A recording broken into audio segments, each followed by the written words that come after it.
Voilà, bonsoir à toutes et à tous. Très heureux de vous retrouver en ce mardi soir, vous devant vos écrans et moi ici dans cette salle de l'église Source de Vie de Limoges. Nous allons bien sûr ensemble ouvrir la parole du Seigneur dans quelques instants, mais plus pour une pensée plutôt qu'une prédication à proprement parler, puisqu'il y a des annonces que nous avons faites, plus spécialement, il est vrai, pour l'église Source de Vie de Limoges. Je m'en excuse pour vous qui peut-être nous suivez et qui êtes extérieurs au périmètre du Limousin et de Limoges en particulier. Mais ces annonces, il est important que nous les reformulions ensemble ce soir, que nous les remettions à notre mémoire, à savoir donc particulièrement que les mardis soirs, l'équipe des prédicateurs a décidé de reprendre les rencontres en présentiel après des mois de confinement, de pandémie qui ont duré, qui ont obligé bien sûr l'Église à passer en mode virtuel, et merci Seigneur pour la technique qui a permis cela aujourd'hui. Mais seulement nous voulons remettre le curseur plus en équilibre avec la réalité d'une Église qui est présente physiquement avec ses membres, qui sont les pierres vivantes qui la composent. C'est pourquoi donc, à partir certainement du mois d'octobre, nous aurons à nouveau les rencontres dans nos locaux les mardis soirs. Certaines pourront être aussi enregistrées par vidéo, mais certaines autres rencontres se situeront dans des lieux et les places et des locaux et des salles non équipés en technique permettant la retransmission sur notre chaîne YouTube Église Source de Vie.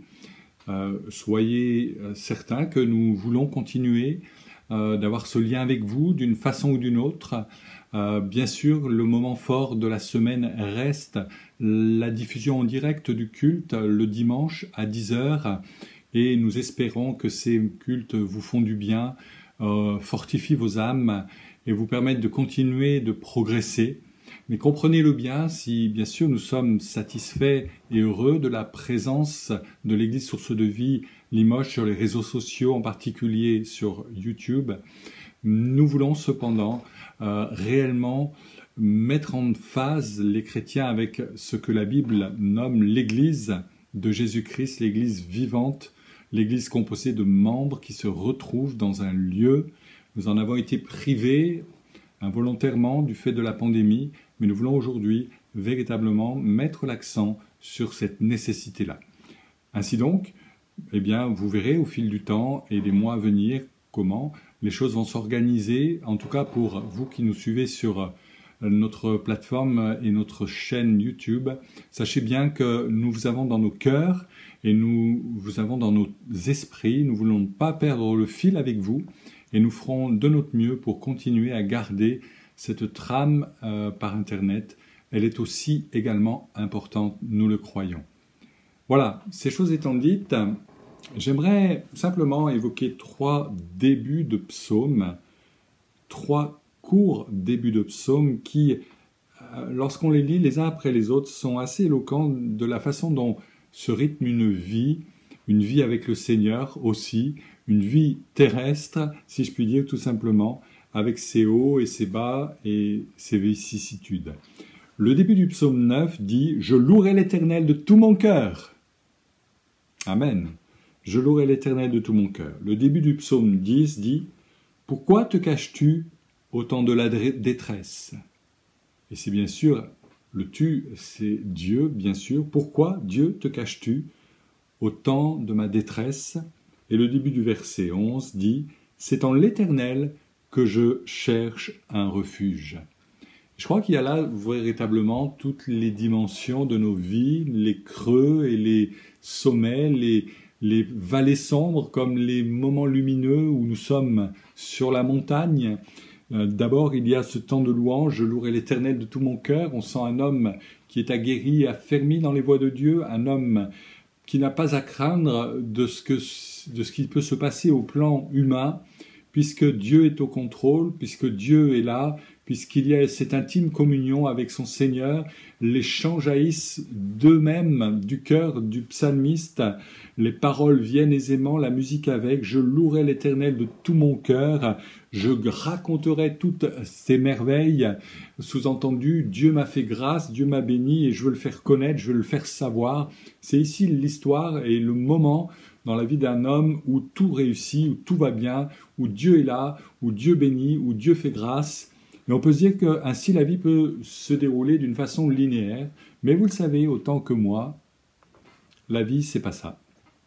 La vie c'est pas simplement se retrouver là, dans l'adoration et la présence de Dieu perpétuellement, en continu.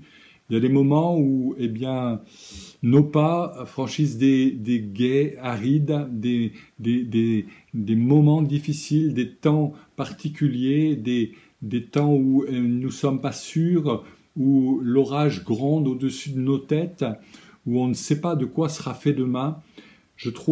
Personnellement, je trouve qu'il y a une accélération, je dirais, des événements climatiques, d'une part, économiques et politiques, géopolitiques d'autre part, qui montrent bien que nous sommes lancés dans une course dont on ne sait pas véritablement quand elle s'arrêtera et si elle s'arrêtera et où elle s'arrêtera surtout.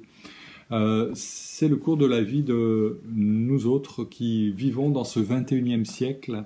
Et peut-être que nos cœurs, et peut-être que ton cœur, ami qui m'écoute, est plus davantage enclin à dire, toujours avec le même psalmiste, mais un psaume plus loin, pourquoi te caches-tu au temps de la détresse? Qui n'a pas à un moment donné dans sa vie éprouvé cette curieuse sensation que ce Dieu qui était si proche que je pouvais louer de tout mon cœur, dont je racontais les merveilles si facilement hier, se trouve aujourd'hui être éloigné, semble-t-il, muet, étant bien incapable d'apporter à ma détresse une quelconque consolation. Bien évidemment, c'est notre ressenti. La Bible affirme que quand un malheureux crie, l'Éternel entend. Il s'agit donc ici de l'expression d'un homme qui pense que Dieu s'est caché et que celui-ci demeurera ainsi caché à sa face pour toujours, mais la réalité est autre. C'est vrai que parfois pour un temps, Dieu volontairement et pour nous amener dans un questionnement sur nous-mêmes, notre foi, la valeur de cette foi éprouvée, dit Pierre dans sa lettre, comme l'or peut l'être au creuset de l'épreuve.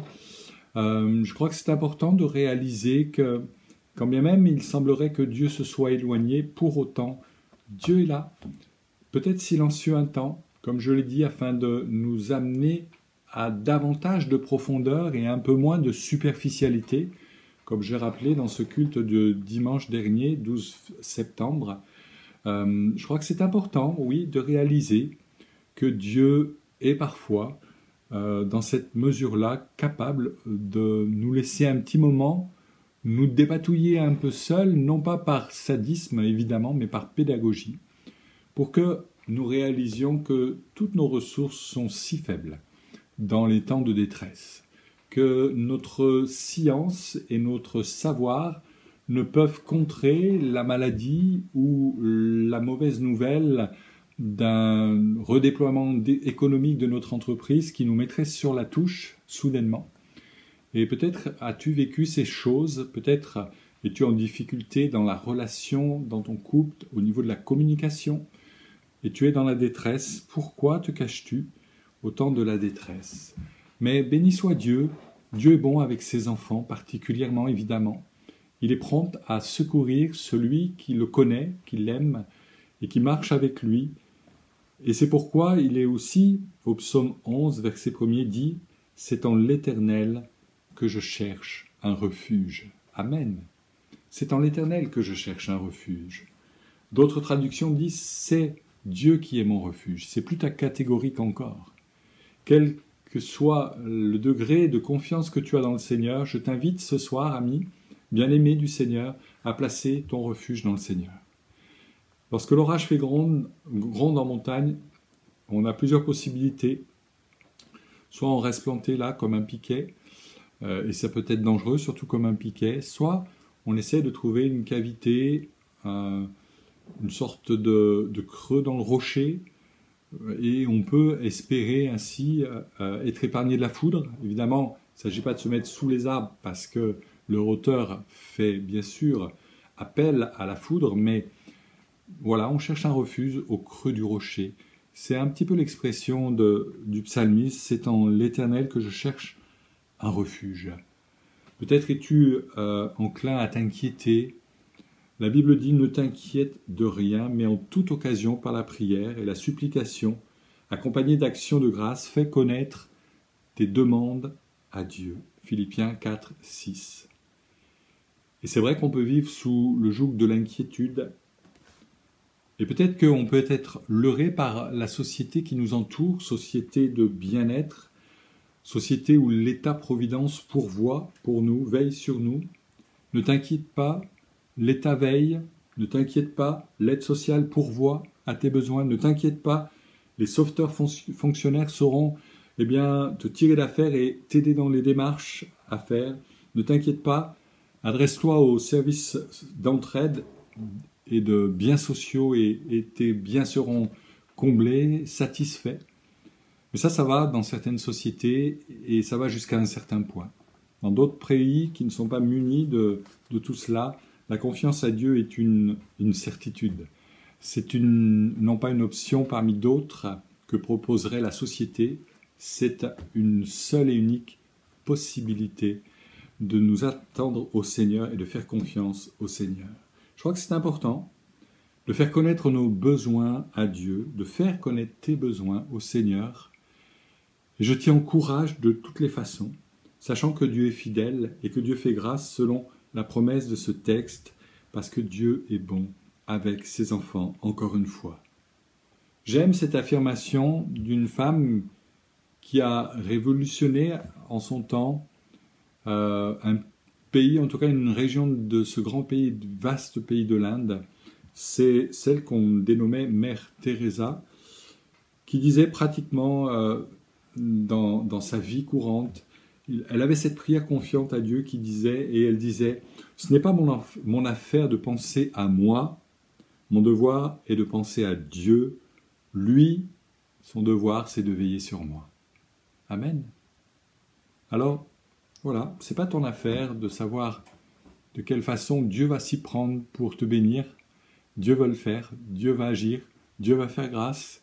Et dès lors que tu es en souci, dépose ces choses au pied de la croix en disant « Je te fais confiance, Seigneur, c'est toi qui es mon tout, c'est toi qui me donne pleinement ce dont j'ai besoin pour ma vie ici-bas. » Ainsi donc, je louerai l'Éternel de tout mon cœur, Amen. Mais parfois, voici, tu te caches au temps de la détresse, mais cependant, c'est en l'Éternel que je cherche mon refuge. Que Dieu vraiment vous aide et vous bénisse dans cette soirée pour placer votre foi, votre confiance de façon absolue dans le Seigneur qui peut et qui pourvoira à vos besoins. Seigneur, on te remercie ensemble et je te bénis pour ce simple partage de ta parole. Merci parce que ta parole répond et correspond aux besoins de nos cœurs. Je te prie pour ceux qui peut-être se posent la question de savoir pourquoi tu es silencieux dans leur temps de détresse. Je te prie pour ceux qui te louent et qu'ils continuent de le faire, Seigneur, encore aujourd'hui. Je te prie pour ceux qui te recherchent et qui cherchent en toi un refuge, afin qu'ils ne soient pas déçus, mais qu'ils trouvent en toi tout ce dont ils ont besoin pour leur vie et leur piété aujourd'hui. Merci de bénir tes enfants et tes bien-aimés. Merci pour ta parole et pour ces psaumes qui sont le reflet des états d'âme de ceux qui les ont composés et qui sont aussi le reflet de nos états d'âme. Que ton nom soit béni pour la richesse de ta parole encore. Amen. Amen. Voilà, avant de nous séparer, je vous rappelle donc cette information de la prochaine reprise de réunions en présentiel, certains mardis soirs, et nous vous indiquerons tout cela prochainement. Nous vous donnerons le détail. Suivez-nous. notamment lors des cultes, dimanche prochain, le 19 septembre. Des précisions seront certainement données, et puis le 26 septembre également. Alors que d'ici là, le Seigneur vous garde dans sa paix et sa joie, et je vous dis à très bientôt.